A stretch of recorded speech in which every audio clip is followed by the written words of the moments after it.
किसी भौगोलिक क्षेत्र की दिन प्रतिदिन की वायुमंडलीय दशाओं को मौसम कहते हैं तथा मौसमी दशाओं के निर्माण में योगदान देने वाले तत्वों को मौसम के तत्व कहते हैं। इन तत्वों में तापमान, वायुदाब, आर्द्रता, पवन का वेग और दिशा आदि प्रमुख तत्व हैं। इन तत्वों में परिवर्तन होता रहता है। किसी क्षेत्र या प्रदेश की लंबी अवधि की प्रचलित मौसमी दशाओं के योग को जलवायु कहते हैं। यह समय, अक्षांशीय स्थिति, महाद्वीपीय तथा महासागरीय सापेक्षिक स्थिति तथा उच्चावच लक्षणों से निर्धारित होती है।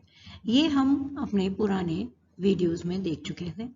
इस वीडियो में हम factors determining the climate of India यानी भारत की जलवायु को प्रभावित करने वाले कारकों के बारे में बात करेंगे। In this table we can see the factors determining the climate of India. Bharat की जलवायु को प्रभावित करने वाले कारकों को हम दो भागों में बांट सकते हैं। पहले वो कारक जो भारत की स्थिति और उसके उच्चावच से संबंधित हैं और दूसरे वो सारे कारक जो वायुदाब और पवनों की दिशाओं से रिलेटेड है। लोकेशन एंड रिलीफ से रिलेटेड फैक्टर्स को हम अक्षांश, समुद्र तल से दूरी, समुद्र तल से ऊंचाई, वहां का धरातलीय स्वरूप और सबसे प्रमुख भारत के उत्तर में हिमालय के होने और लास्ट में हम देखेंगे distribution of land and water, जल और स्थल का जो वितरण है वो कैसे भारत की जलवायु को प्रभावित करता है। उसी तरह से वायुदाब और पवनों से जो फैक्टर्स कारक रिलेटेड हैं वो है सरफेस प्रेशर एंड विंड और अपर एयर सर्कुलेशन यानी कि वायुमंडल के अंदर जो एयर का सर्कुलेशन चलता है वो, एंड थर्डली चक्रवात। The first important factor affecting the climate of India is latitude or the distance from the equator. भूमध्य रेखा से दूरी सबसे प्रमुख कारक है जो भारत की जलवायु को प्रभावित करता है और उसके साथ साथ ही कर्क रेखा का भारत के मध्य में से गुजरना। इंडिया की अगर हम लैटिट्यूडनल एक्सटेंट की बात करें, अक्षांशीय स्थिति के बारे में बात करें तो भारत 8 डिग्री 4 मिनट उत्तरी अक्षांश से लेके 37 डिग्री 6 मिनट उत्तरी अक्षांश के मध्य में स्थित है। कर्क रेखा भारत के बिल्कुल सेंट्रल पार्ट में से गुजरती है और ये भारत के 6 राज्यों के अंदर से होकर गुजरती है। Tripura, Arunachal Pradesh, Gujarat, Rajasthan, Madhya Pradesh, Chhattisgarh, waste Bengal and Jharkhand. भारत का आधा भाग इस कर्क रेखा के दक्षिण में है जो कि ट्रॉपिकल एरियाज उष्ण कटिबंधीय क्षेत्रों में आता है और भारत का उत्तरी भाग सब ट्रॉपिकल रीजन या जिसे हम कह सकते हैं शीतोष्ण कटिबंधीय क्षेत्रों में आता है। ट्रॉपिकल जोन क्योंकि इक्वेटर के बहुत निकट है, it is near to the equator, भूमध्य रेखा के बहुत निकट है, इसलिए ये एक्सपीरियंस करता है high temperature through out the year और यहाँ पर डेली और एनुअल यानी दैनिक और वार्षिक तापमान की जो दर है वो कम पाई जाती है।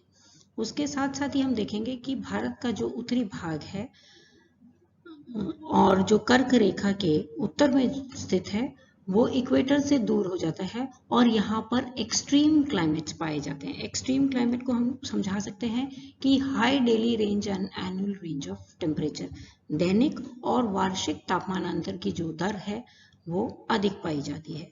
इस मैप के अंदर हम स्थिति को देख सकते हैं। This is the equator and Bharat की जो स्थिति है वो इक्वेटर से 8 डिग्री की दूरी पर और कर्क रेखा बिल्कुल मध्य में से गुजरती हुई देखी जा सकती है।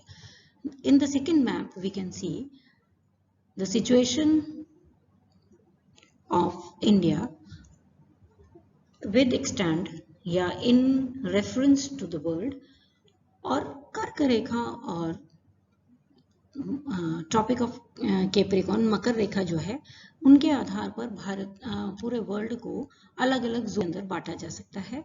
पहला जो कि जोन अपन देख सकते हैं जो है आपके इक्वेटर और ट्रॉपिक ऑफ कैंसर और ट्रॉपिक ऑफ कैप्रिकॉर्न के मध्य, जहां पर हॉट क्लाइमेट हम मान के चल सकते हैं।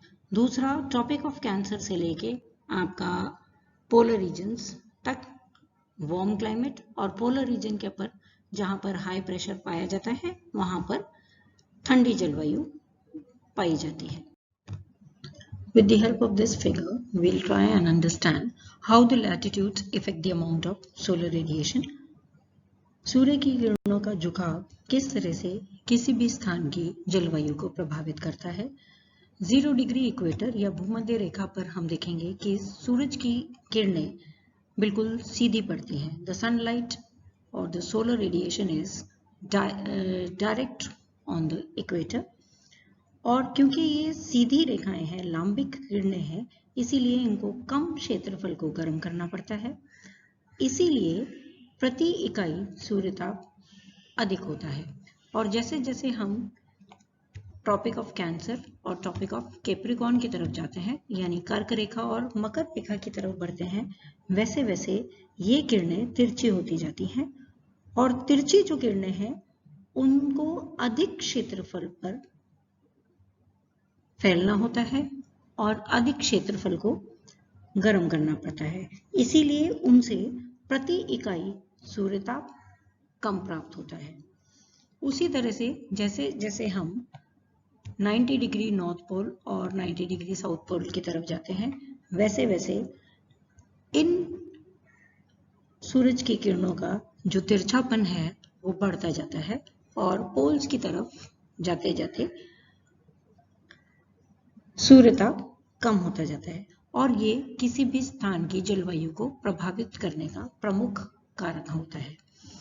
भारत क्योंकि 8 डिग्री से लेकर 37 डिग्री के मध्य पर स्थित है, यहाँ पर जो भारत का उत्तरी भाग है उसके अंदर हम देखेंगे सूर्यताप धीरे धीरे कम होता रहता है। हाँ, यहाँ पर दूसरे कारक भी उस क्षेत्र को प्रभावित करते हैं, जैसे हिमालय का भारत के उत्तर में स्थित होना, but main factor is the latitude या अक्षांश, जिनके ऊपर सूरज की किरणें तिरछी पड़ती हैं। The second factor affecting the climate of India is altitude, समुद्र तल से ऊंचाई। समुद्र तल पर उच्च तापमान पाया जाता है, और जैसे जैसे हम ऊंचाई की ओर बढ़ते हैं तापमान में कमी आती जाती है। सामान्यतः 165 मीटर की ऊंचाई के ऊपर 1 डिग्री सेंटीग्रेड टेम्परेचर कम होता जाता है या गिर जाता है। यही कारण है कि पर्वतीय भाग मैदानी भागों की अपेक्षा अधिक ठंडे होते हैं। दिल्ली की अपेक्षा शिमला का तापमान कम है, क्योंकि शिमला दिल्ली की अपेक्षा अधिक ऊंचाई पर स्थित है। In this diagram we can also understand it in another sense. At mean sea level or 0 degree height, the temperature of a place is 30 degrees centigrade, and as we move to 1000 meters of height, temperature decreases to 23.5 degrees centigrade. For every 2000 meter of height, temperature decreases and becomes 17 degrees centigrade. For 3000 meters of height, the temperature is 10.5 degrees centigrade. These conditions are also affected by other factors affecting the climate of a place, and we'll be understanding them in the next slides. By the help of this map, we can understand how the temperature affects the climate of a place. All the hilly regions, this is the location of the Himalayas. Here we have the Western Ghats and Eastern Ghat, Paschimi Ghat और पूर्वी घाट। इसके मध्य में central part of India में Vindhyachal, Satpura, Mahadev, Maikal ranges, and in the western side we have Aravalli ranges. ये सारे जो पर्वतीय क्षेत्र हैं, यहाँ पर तापमान के अंदर कमी पाई जाती है। इसको हम इस तरह से भी एक्सप्लेन कर सकते हैं जैसे कि आगरा और दार्जिलिंग दोनों ही एक ही अक्षांश रेखा पर स्थित है, बट आगरा का तापमान अधिक है दार्जिलिंग के कंपैरिजन में। आगरा के अंदर जनवरी में तापमान यदि 16 डिग्री सेंटीग्रेड पाया जाता है तो दार्जिलिंग में यही तापमान गिरकर 4 डिग्री सेंटीग्रेड पाया जाता है, क्योंकि Darjeeling is located on mountain top. In our next slides or in our next video, we'll be discussing other factors affecting the climate of India.